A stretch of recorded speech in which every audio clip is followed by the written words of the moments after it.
All right, closer to home now, let's pick up that conversation around the developments that have been unfolding at Walter Sisulu's Mthatha campus, Walter Sisulu University that is. We know, of course, there were running battles between students and police yesterday. The institution alleges that a staffer's residence was essentially pounced upon by protesters, and that led to the shooting, which ultimately landed up with 3 people being wounded. One of them has since succumbed to their injuries. But in fact, you can see the damage that had been caused as part of this demonstration. And what we're hoping to do now is have a discussion around how better these issues can be handled. And for that, let's bring in our guest.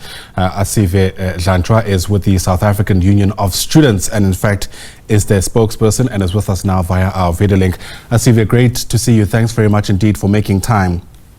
It's a moment of deja vu for a lot of people who are watching what took place at that institution because of just how long-standing these issues have been and how they typically unravel in the ways that they have yesterday.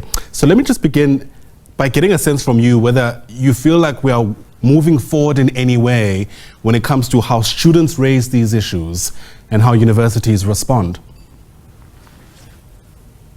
All right. Good morning, Ayanda, to your viewers and to your listeners. Look, I think firstly we must start by sending our sincerest condolences to the family, the community of WSU, and generally the community around the university for the loss of the life.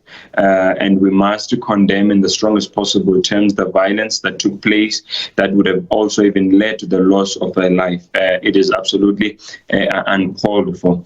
To the extent to which what leads to it and the extent to which we can curb these acts of violence, which often cost the lives of students. One of the first things that we need to do, we need to demilitarize our institutions. The reality is that many universities have armed themselves either with private security or even with, we have seen now with staff members that carry arms inside institutions of higher learning.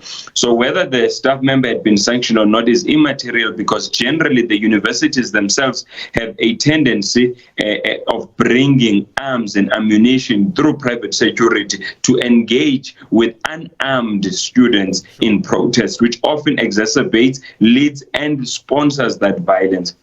And thirdly, the mechanisms. It's not difficult.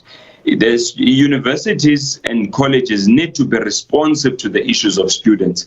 Yeah, I can tell you two things that I affect. The first one is that students have never and will never protest without having firstly put their demands or their concerns before they're even demands to the leadership of the institution. I'm going to have to just come in there. It's not to do with anything you're saying, but in fact other news I would just have to reflect very quickly.